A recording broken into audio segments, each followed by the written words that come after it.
사무엘상 7장 3절로 11절의 말씀 우리 한 절씩 교독하도록 하겠습니다. 다 찾으셨습니까? 네, 제가 먼저 읽겠습니다. 사무엘이 이스라엘 온 족속에게 말하여 이르되 만일 너희가 전심으로 여호와께 돌아오려거든 이방신들과 아스다롯을 너희 중에서 제거하고 너희 마음을 여호와께로 향하여 그만을 섬기라. 그리하면 너희를 블레셋 사람의 손에서 건져내시리라.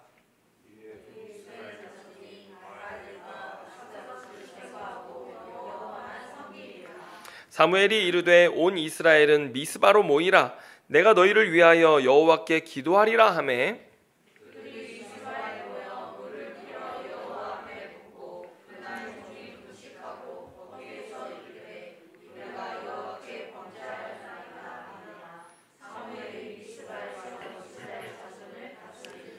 이스라엘 자손이 미스바에 모였다 함을 블레셋 사람들이 듣고 그들의 방백들이 이스라엘을 치러 올라온지라. 이스라엘 자손들이 듣고 블레셋 사람들을 두려워하여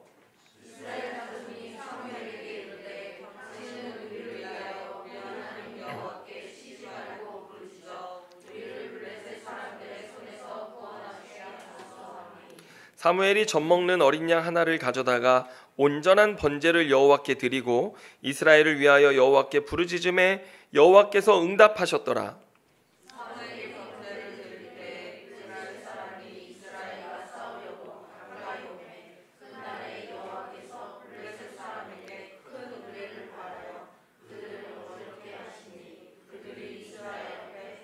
같이 읽습니다.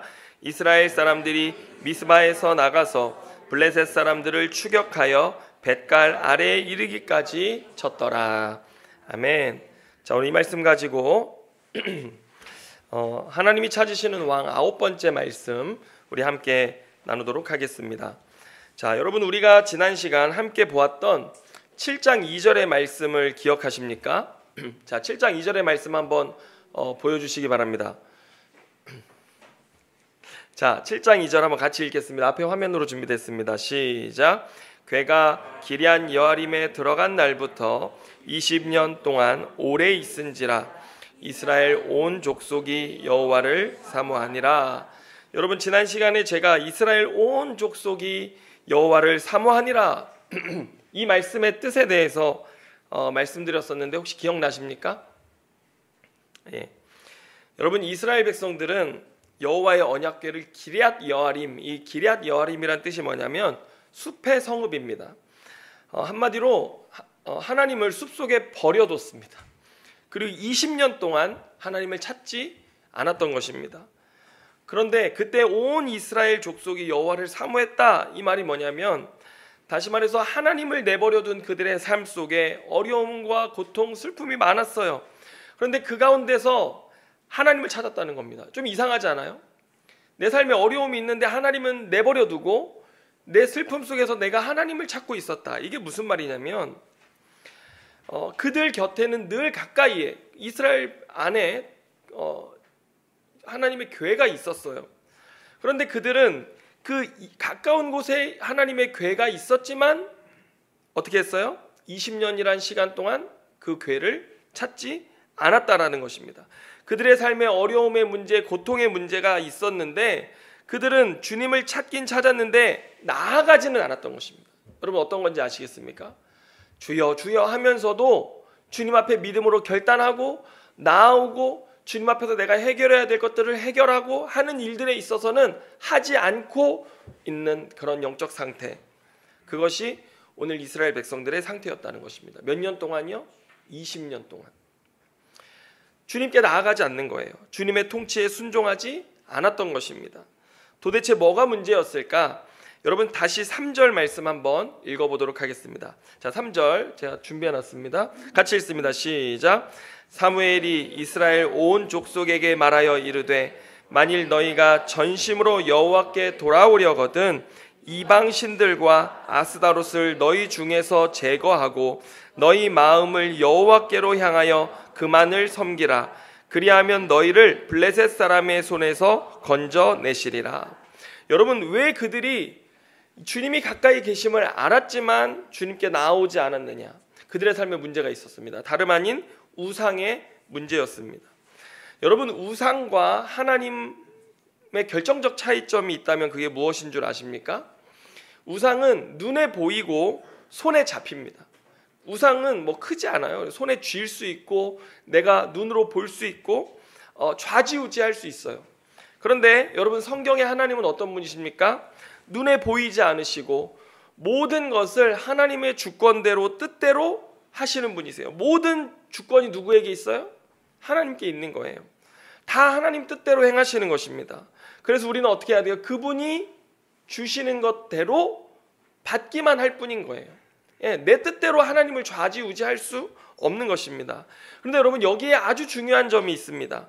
사람들은 신이, 내 믿음의 대상이 내가 A라는 것을 넣었을 때 B라는 결과가 딱 나오는 신을 좋아합니다. 왜요? 결과를 내가 통제할 수 있기 때문에 그런 것입니다. 캐나다의 세계적인 영성신학자인 유진 피터슨 목사는 그의 사무엘상 주석에서 이 점을 지적했습니다. 여러분, 이스라엘 백성들이 섬겼던 신은 어떤 신이냐? 오늘 3절에 보면 대표적으로 아스다롯이라는 신의 이름이 등장하는데, 여러분, 본래 이 아스다롯은 짝이 있는 가나안 신이에요. 아스다롯과 짝이 되는 신이 누구냐면 바알 신이에요. 그래서 바알과 아스다롯 이렇게 불려지는데, 바알은 남신이고 아스다롯은 여신입니다. 그래서 신전에 가면 신전 창기들이 있어요. 그래서 남성들은 신전 여성 창기들과 그리고 여성들은 신전 남성 창기들과 공공연한 숭배 의식의 일부로 성적인 행위를 했습니다. 단순히 우리가 바알 종교는 음란하다, 문란하다 이렇게 말하기 이전에 여러분, 우리는 그들의 행위 안에 담겨져 있는 뭐 요즘 유행하는 말로 하면 시퀀스, 뭐냐면 연속적인 결과물이 있다라는 것, 일종의 연속되는 결과물이 있다라는 것을 알아야 합니다. 그게 뭐냐면 바알을 성적으로 흥분시키면 천둥의 신, 비의 신인 바알이 하늘에서 비를 내리는 것입니다. 그러면 땅의 신인 아스다롯이 그 비를 받아서 어떻게 하는 거예요? 모든 풍요와 축복의 열매들을 땅에서 온갖 소산으로 열매 맺게 한다라고 하는 것입니다. 그래서 오늘 보세요. 내가 성전에 들어가서 창기들과 하는 이런 모든 행위들은 헌신이고 노력이에요. 나의 헌신과 노력이라는 인풋을 넣었을 때 그 신들은 나의 노력 이상의 것, 훨씬 더 풍성하고 풍부한 축복으로 되갚아 주실 것이라고 하는 이 아웃풋을 그들이 기대하면서 이 행동을 했다라고 하는 것입니다. 그러니 모든 주도권을 가지신 여호와 하나님께 내가 순종하는 것보다 내가 주도적으로 축복이라는 눈의 결과를 낳을 수 있는 이 아스다롯과 가나안 신들을 숭배하는 것이 훨씬 매력적이었던 것입니다. 여러분, 우리가 앞서 6장에서 본 것처럼요, 이스라엘 백성들뿐 아니라 블레셋 사람들도 하나님에 대해서 잘못 알고 있었던 게 뭐였습니까? 내가 원하는 대로 신이, 이 언약궤 여호와라는 신도 내가 원하는 결과를 가져다 줄 수 있을 거라고 생각했습니다. 그런데 웬걸 어떤 일이 일어났습니까? 여호와 하나님 어떤 분이셨어요? 우리가 통제할 수 있는 신이 아니었습니다. 그래서 그 신을 가까이 하려고 하는 것조차가 재앙이었다라고 하는 것을 우리가 봤습니다. 그래서 오늘 20년이라고 하는 이 시간 속에서 이스라엘 백성들은 그 신을 곁에 두고 있었지만 찾았어요? 안 찾았어요? 안 찾았던 것입니다. 자신의 삶의 슬픔의 문제, 고통의 문제, 어려움의 문제가 있었지만 그 신을 찾지는 않았던 거예요. 여호와를 찾지는 않았던 것입니다. 오히려 그들은 뭐 했어요? 내가 통제할 수 있는 신들, 다시 말해서 우상들을 찾아 헤매고 방황하고 있었을 뿐입니다. 여러분, 이것이 세상의 방식이고 세상의 논리이고 우상 숭배가 가지고 오는 굴레입니다. 그래서 끊임없이 우리는 어떤 굴레에 있는 거예요? 내 것을 내어놓고 드리면 무언가를 얻을 수 있는 이런 방식들, 거기에 익숙해져 살아가고 있는 것입니다. 여러분, 오늘 우리들의 신앙은 어떻습니까? 여러분, 오늘 저와 여러분의 삶에도 두 마음이 있습니다. 두 마음을 품지 말라 성경이 말하는데 우리의 삶에도 두 마음이 있어요. 우리가 늘 가까이 계신 예수님을 예배하고 하나님을 섬긴다 하면서도 우리들의 삶에는 여전히 어떤 부분이 있어요? 세상의 방식, 세상의 삶의 방식을 받아들이고 젖어들어 살아가는 삶의 방식이 있습니다. 여러분 한번 생각해 보세요. 이스라엘 백성들이 광야에서 뭐 먹었습니까? 만나 먹었죠. 만나의 이름 뜻이 뭔지 아십니까? 이게 뭐냐? 라는 거. 이게 도대체 뭐지? 여러분, 하나님이 주신 만나는 이스라엘 백성들이 원하고 기대했던 겁니까? 아니면 하나님이 주신 선한 것이었습니까? 하나님 주신 선한 것이었어요. 그런데 이스라엘 백성들이 좀 있으니까 뭐가 먹고 싶은 거예요? 이집트에서 먹었던 그 고기 먹고 싶은 거예요. 그냥 양파하고 대파, 부추에 싸가지고 먹었던 그거 먹고 싶은 거예요. 내가 원하는 거잖아. 내가 원하는 거. 그래가지고 어떻게 해요? 내가 원하는 거 달라고 원망 불평하는 것입니다. 그러자 주님이 어떻게 하냐면 온 지변에 메추라기를 내리게 하셨습니다. 고기가 천지에 널린 거예요. 그런데 그때 이스라엘 백성들이 어떻게 행동했냐면요, 자기 먹을 것만, 만나처럼 먹을 것만 가져다 먹으면 하나님 또 내려주실 거 아니에요? 근데 이스라엘 백성들의 행위는 어떠했냐면 하루 종일 아침부터 저녁까지 가서 계속 메추라기를 긁어 모으는 거예요. 밤이 어두웠습니다. 밤이 새도록 긁어 모으는 거예요. 다음날 해가 떴습니다. 다음날 해가 떴는데 그날 아침도 해가 뜨자마자 가가지고 메추라기를 서로 더 많이 모으려고 막 열심히 그 메추라기를 갖다 긁어 모으는 거예요. 이게 뭐예요? 욕심이죠. 탐욕입니다.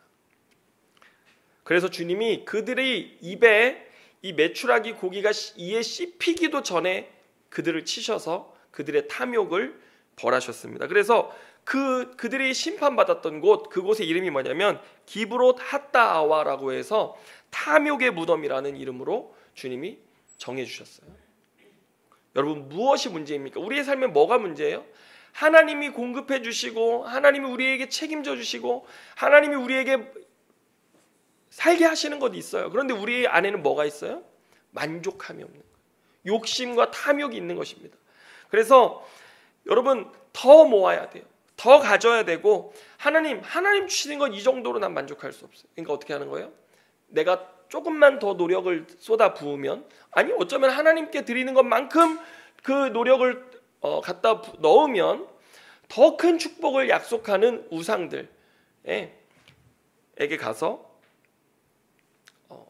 숭배하였던 것이죠. 이것이 이스라엘 백성들이 빠져 있었던 심리적이며 현실적인 기제였습니다. 더 넣으면 더 많은 것을 얻을 수 있다라고 하는 이런 세상의 논리였던 것이죠. 따라서 이스라엘 백성들은 가나안 땅에서 내 곁에 계신 하나님의 통치보다 자신들의 탐욕에 훨씬 더 마음을 두고 살아갔던 것입니다. 여러분, 오늘 우리가 살아가는 자본주의 사회도 이와 똑같습니다. 자본주의 사회의 원동력은 무엇입니까? 욕심과 욕망입니다. 욕심과 욕망이 자본주의 사회를 움직이게 하는 원동력입니다. 더 노력하고 더 열심을 내야 더 많은 파일을 가져갈 수 있는 것입니다. 세상에 정해진 파일을 더 많이 갖기 위해서 노력하는 것이죠. 여러분, 이런 세상에서 우상은 내 노력과 내 열심에 30배, 60배, 100배의 결실을 줄 수 있는 방편인 것입니다. 얼마나 좋습니까? 여러분, 기독교도 기복신앙이라고 하는 우상을 만들어 놓고 얼마나 자본주의와 함께 성장해 왔는지 아십니까?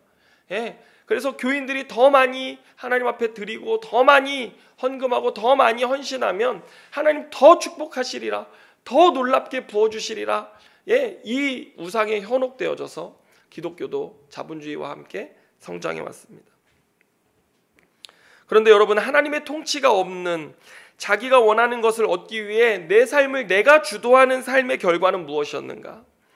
하나님은 이스라엘 백성들에게 블레셋의 압제를 통해서 고통당하게 하셨습니다. 블레셋이 힘으로 그들의 것을 다 취해갔습니다. 이미 그들은 2번이나 블레셋과의 전쟁에서 패함으로써 고통 속에 살고 있었던 것입니다. 그런데 문제는 뭐예요? 20년 동안, 20년이라는 세월 동안 그들은 여전히 하나님을 찾지 않고 있었다라는 것입니다. 여러분, 하나님께서 우리의 삶에 고통을 주실 때가 있습니다. 그런데 그거 우리가 때로 잘 생각해 보면요, 은혜입니다. 왜 하나님 우리의 삶에 고통을 주십니까? 하나님 왜 저의 삶에 이런 어려움을 주십니까? 라고 하지만 사실상 주님 우리에게 뭐라고 말씀하시는 거냐면 너 멈춰야 된다라고 말씀하시는 거예요. 너 멈춰야 된다.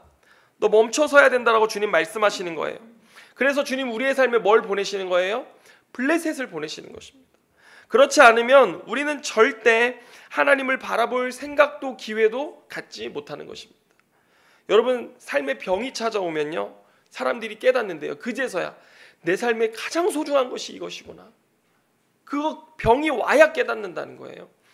여러분 죽음을 앞두면요 남은 시간 동안에 어떻게 살아가는 줄 아십니까? 사람들이요 사랑만 주고 또 사랑한다고 고백하고 미안하다고 고백하고 소중한 사람들과 시간을 보내다가 간다라고 합니다.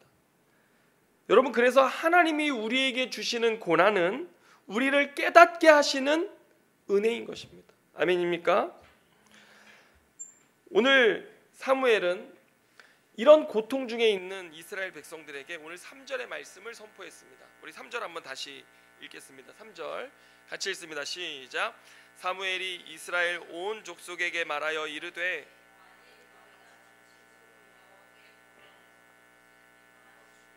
아스다롯을 너희 중에서 제거하고 너희 마음을 여호와께로 향하여 그만을 섬기라. 그리하면 너희를 블레셋 사람의 손에서 건져내시리라. 아멘. 여러분 여기 보면요 그들이 여호와께 돌아오는데 딱 한 가지 조건이 있습니다. 뭐예요? 전심입니다. 전심.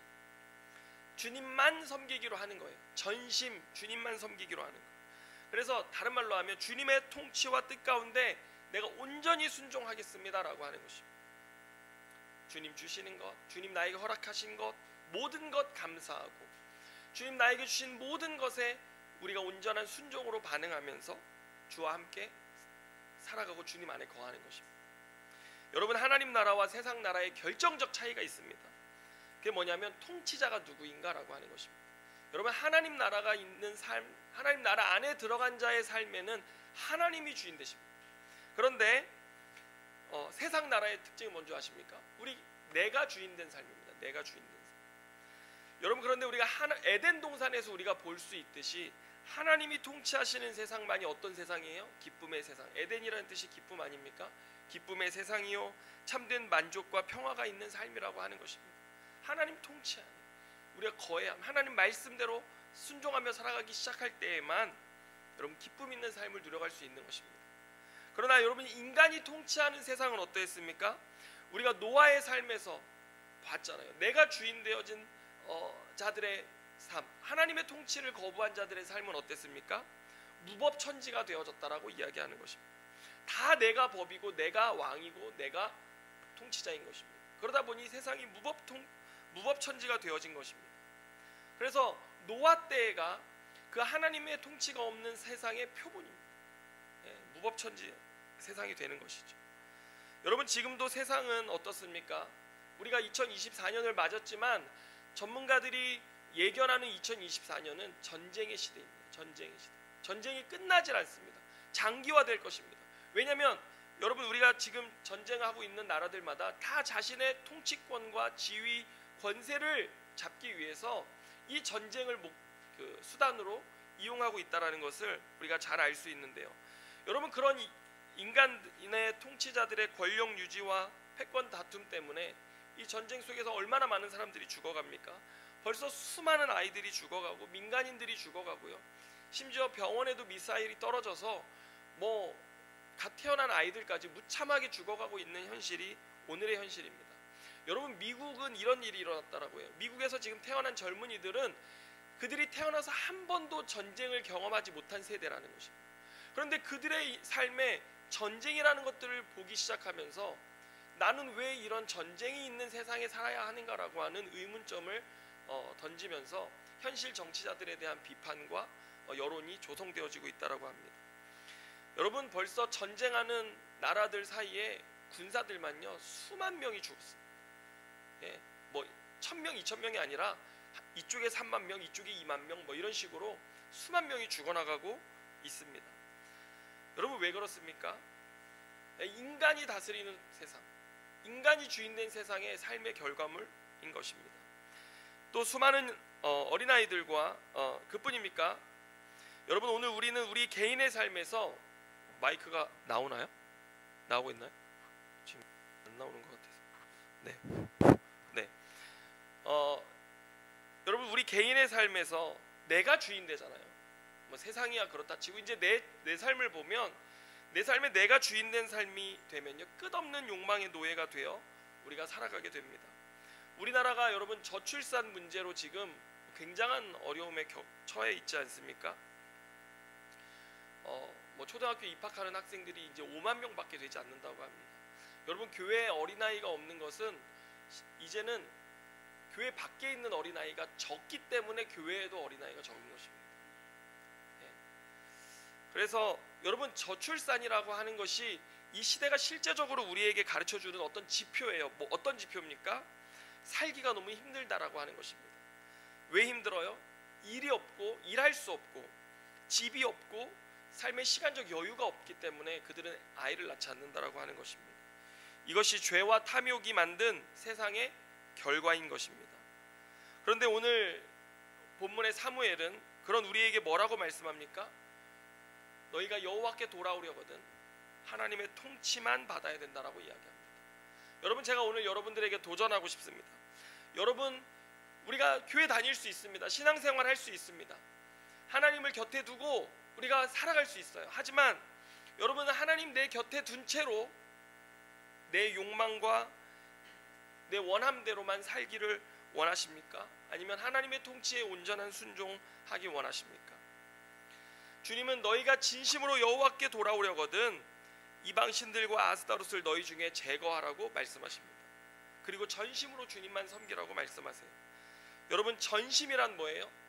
내가 내 삶의 주인 되었던 모든 권리를 포기하고 하나님이 내 삶에 온전히 주인 되시게 나의 모든 권한을 그분께 드리는 것입니다. 하나님, 나의 모든 인생, 나의 모든 삶, 나의 모든 시간, 나의 모든 재정, 나의 모든 것을 주님 뜻대로 사용하겠습니다 라고 고백하는 것입니다. 여러분, 우리가 회개하잖아요. 회개. 여러분, 왜 회개하는 줄 아십니까?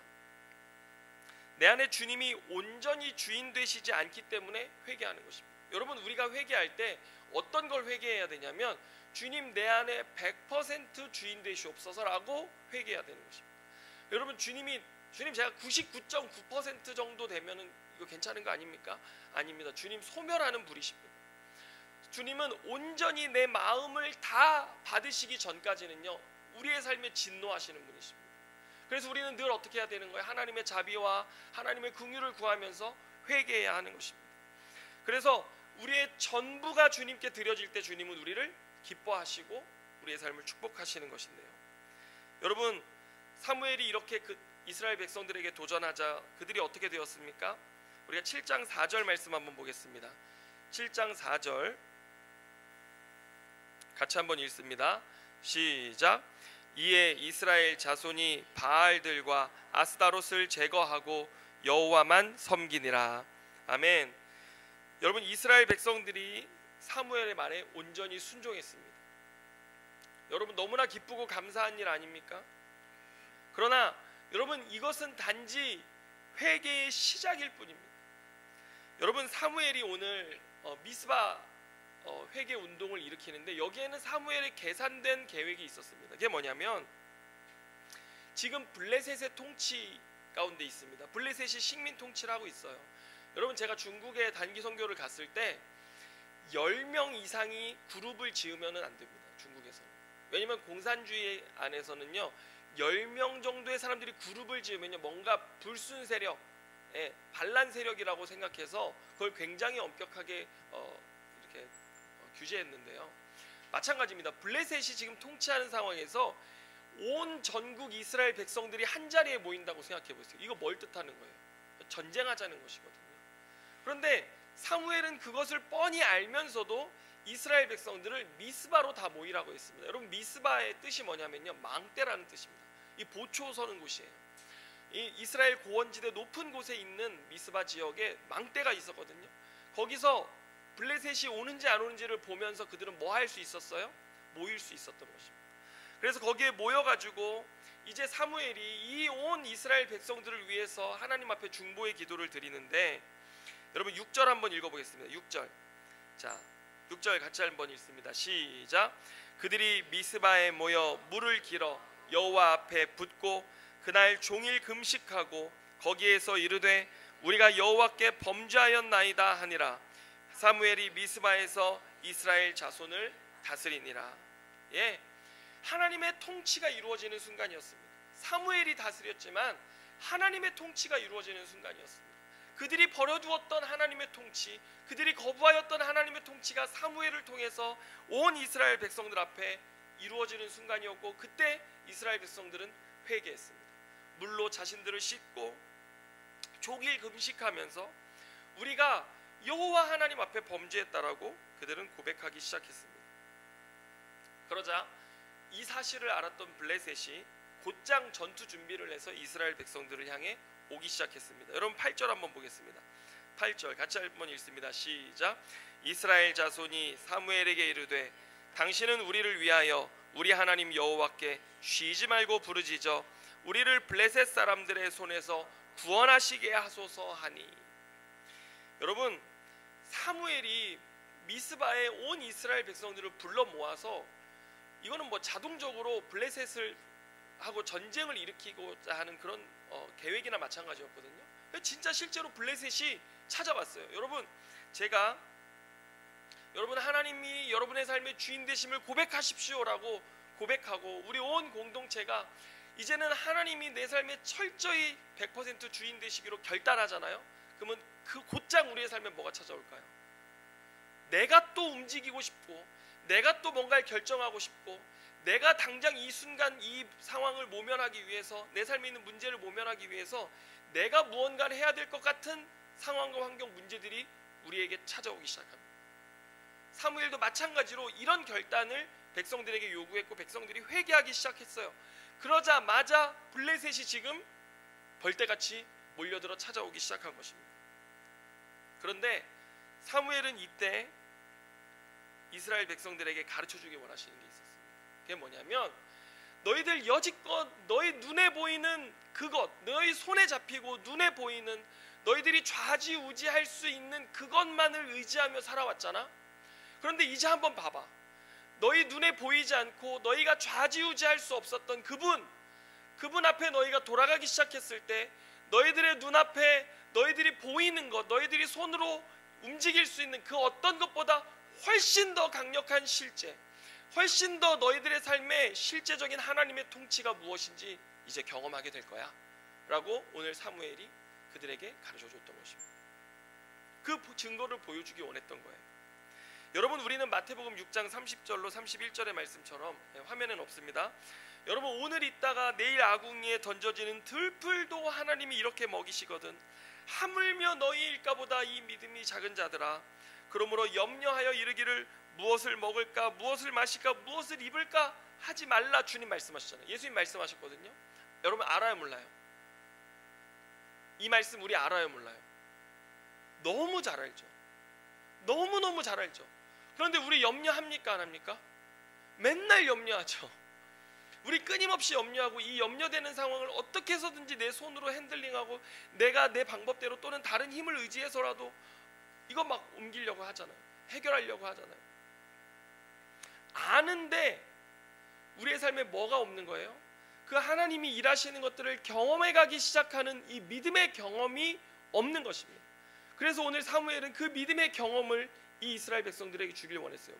지금 이 이스라엘 백성들의 선조들은 광야 지나면서 하나님이 만나 내리시고 메추라기 내리시고 반석에서 바위에서 물을 내시고 뭐 적군들로부터 불기둥 구름기둥으로 보호하시고 이거 다 경험했어요. 그런데 가나안 땅에 들어와 있는 이 믿음의 자손들은 그거 경험하지 못하고 있었던 것입니다. 교육받지 못하고 경험하지 못하고 있었던 그들의 삶이었던 것입니다. 여러분, 오늘 우리도 이스라엘 백성들이 광야 40년을 지나면서 옷이 헤어지지 않고 신발이 헤어지지 않고 그들이 굶지 않고 목마르지 않았던 그들의 삶을 경험했던 것처럼 저와 여러분의 삶에 이런 지식이 경험되어지는 일들이 있어야 합니다. 그럴 때 우리는 어떻게 할 수 있어요? 믿음의 발걸음을 뗄 수 있고 하나님을 전적으로 의뢰할 수 있게 되어지는 것입니다. 여러분, 그래서 오늘 사무엘은 이 모든 승리가 전적으로 하나님께 달려있다라고 하는 것을 알려주길 원했고, 하나님을 의뢰하는 실제 훈련을 오늘 이 미스바에서 벌였던 것입니다. 그리고 그 결과는 어떻게 되었습니까? 우리 10절 말씀 보겠습니다. 같이 읽습니다. 시작. 사무엘이 번제를 드릴 때에 블레셋 사람이 이스라엘과 싸우려고 가까이 오매 그날에 여호와께서 블레셋 사람에게 큰 우레를 발하여 그들을 어지럽게 하시니 그들이 이스라엘 앞에 패한지라. 아멘.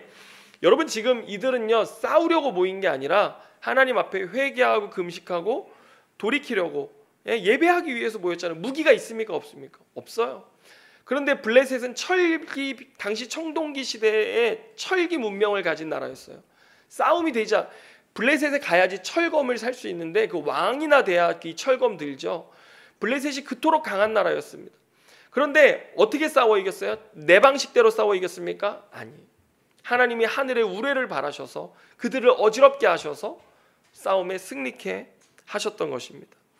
여러분, 이게 믿음의 방법이에요. 오늘 하나님이 우리에게 끊임없이 요구하시는 것은 이 믿음의 방식으로 살라고 말씀하시는 거예요. 우리의 손, 우리의 행동으로 할 수 있는 것 말고요. 그런데 여러분, 이 큰 승리의 비결이 무엇이었을까? 여러분, 예전에 이들 어떻게 했습니까? 승리하기 위해서 법궤도 막 가져다가 막 들고 오고 막 그랬잖아요. 근데 이들이 어떻게 승리했는 줄 아십니까? 9절 한번 보겠습니다. 9절 보면요, 같이 읽습니다. 시작. 사무엘이 젖 먹는 어린 양 하나를 가져다가 온전한 번제를 여호와께 드리고 이스라엘을 위하여 여호와께 부르짖음에 여호와께서 응답하셨더라. 여러분, 법궤를 들고 가도 하나님 응답하지 않으셨습니다. 하나님의 영광이 떠나셨습니다. 그런데 여기에 보면요, 젖먹이 어린 양 하나로 드리는 온전한 번제, 여러분, 이게 비결이었습니다. 여러분, 법궤에 비하면요, 어린 양은 뭡니까? 젖먹이 어린 양, 보잘것없는 그냥 작은 제물이에요. 너무나 작은 제물이죠. 그런데 여러분, 젖먹이 어린 양을 통해 드린 온전한 번제다. 이게 무슨 뜻이냐면요, 번제는 두 가지 의미가 있습니다. 첫 번째는 죄를 회개한다. 두 번째는 번제물은 다 각을 내서 모든 것을 태워 주님께 바쳤습니다. 이게 완전한 헌신, 전적인 헌신을 뜻하는 거예요. 그러니까 하면 뭐예요? 우리 하나님께 돌이켜서 내 모든 삶을 주님께 의탁하고 내어드리는 헌신, 순종을 뜻하는 것입니다. 전심을 드린 것이죠. 작은 전심을 그들이 하나님께 드렸을 때 어떻게 되었습니까? 하나님, 영광이 떠났던 하나님의 영광이 돌아와서 그들의 부르짖음에 응답하셨더라. 하나님이 응답하시니 삶이 승리하게 되어졌다라고 하는 것입니다.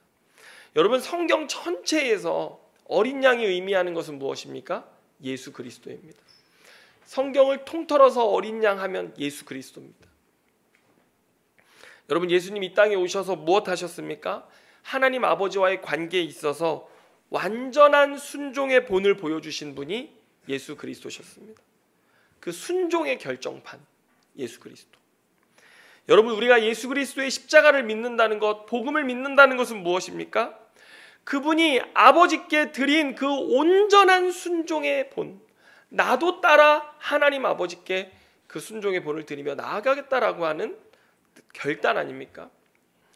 우리가 이렇게 온전한 순종 주님께 드리기 시작할 때 여러분, 우리의 삶에 아주 놀라운 기념비들이 세워지기 시작하는데 그게 뭐냐면요, 에베네셀입니다. 우리 마지막으로 12절 말씀 보겠습니다. 자, 같이 읽습니다. 시작. 사무엘이 돌을 취하여 미스바와 센 사이에 세워 이르되 여호와께서 여기까지 우리를 도우셨다 하고 그 이름을 에베네셀이라 하니라. 여러분, 그 작지만 전적인 순종, 전심을 드렸을 때 그들의 삶에 하나님이 도우시는 사건, 체험, 경험이 있기 시작했는데 그곳을 이름하여 뭐라고 했습니까? 에베네셀이라고 했던 것입니다. 여러분, 오늘 우리의 삶에는요, 주님 안에 거하는 그 삶 속에서 하나의 에베네셀들이 계속해서 세워져야 합니다. 오늘의 에베네셀, 내일의 에베네셀, 매일매일 전적으로 하나님께 순종하는 삶을 통해서 내 삶에 에베네셀들이 계속 세워져 나가면서 우리는 뭘 경험하는 거예요? 이게 영생이구나. 이것이 하나님의 생명으로 사는 거구나. 이것이 하나님이 주인 되신 삶의 놀라움이구나 라는 것을 우리가 경험하며 이 땅에서 살아갈 수 있게 되어지는 것입니다. 오늘 여러분의 삶에는 에베네셀이 있으십니까? 오늘 여러분의 삶에는 얼마나 감사하는 그 에베네셀 기념비들이 있습니까? 오늘 저와 여러분의 삶에 그런 에베네셀이 충만하기를 주님의 이름으로 축원합니다. 그래서 내 힘이 아닌 주님과 함께 걷는 은혜가 여러분의 삶에 충만하시기를 주님의 이름으로 축원합니다. 기도하겠습니다.